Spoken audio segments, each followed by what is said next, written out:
Good morning, my name is Kapil Pancholi, Group LA11911, with the guidance of Professor Maxim Andreevich Krivenso. Today my report about pathomorphological changes in the heart due to the COVID infection. So why did I choose this topic? Just because of, we all know that COVID is the most worldwide pandemic disease and many don't know about the cardiopathologies due to the COVID. As of January 6, 2021 records, there were over 86 million global confirmed cases and the disease has claimed over 1.87 million lives.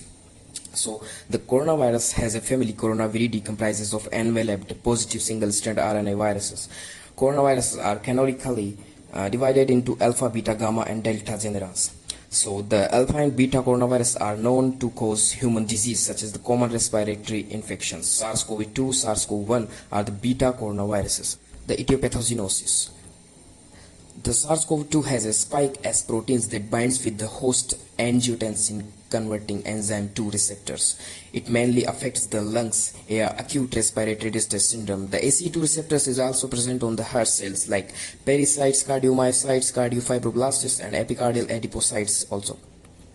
Then after the virus activates APCs, macrophages or dendritic cells and leads to excessive release of pro-inflammatory cytokines and the chemokines, that is called cytokine storm.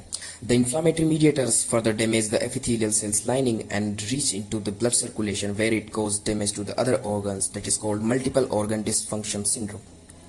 There is 5 major pathological mechanisms of this virus.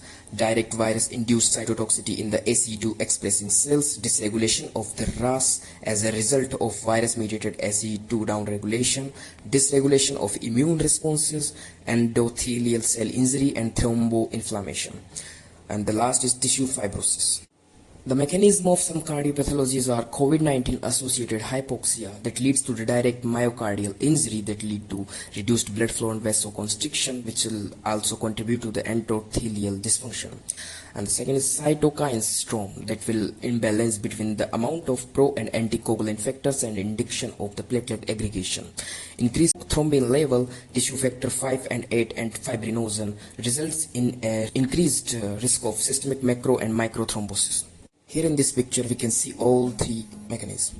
Oxidative stress endothelial dysfunction that will cause microangiopathies, and the endothelial dysfunction plaque instability will cause the myocardial infarction, and the immunomediated injury will cause the myocarditis. Some multiple organ distress syndromes in the heart are inflammatory infiltration, edema, increased troponin levels, thromboformation, acute cardiac injury, arrhythmia, heart failure, acute coronary syndrome, drug-induced cardiotoxicity. Here in these gross pictures we can see the autopsy series of COVID-19 cases. Cardiomegaly, that is 1 kg weight of the heart. There is a right ventricular dilation, mild fibrosis and atherosclerotic narrowing. In the microscopic picture we can see the histologic myocarditis, that is increased cardiac inflammation plus acute myocyte damage. In the first picture we can see here is the lymphocytic infiltration and the second is damaged myocytes, and these myocytes explains why the troponin level was increased. The second picture is interstitial widening that could be edema, and that is explaining why the heart was large and heavy. This arrow is explaining that increased lymphocyte and associated myocytic damage. Here is the close-up showing some increased lymphocyte and myocyte damage, and it explains myocarditis. There is 2 patterns of myocardial necrosis. The first one is this. You can see the acute transmural myocardial infarction. In the microscopic image we can see there is typical acute transmural hemorrhagic myocardial infarction. And here we can see some hemorrhages and the acute inflammation in the focal areas of the myocardial necrosis and edema. Acute transmural myocardial infarction. This one is the 3rd day and this is 6th day. We can see the infarction. Myocardial dystrophy with dilation of the cavity of the left ventricle. Pattern of myocardial necrosis is, we can see here gross picture that no macroscopic necrosis found here, and the histological picture showing that focal myocardial necrosis caused by microthrombi shows smaller foci of myocardial necrosis. And here we can see there is an area of focal myocyte necrosis outlined by the dotted black line.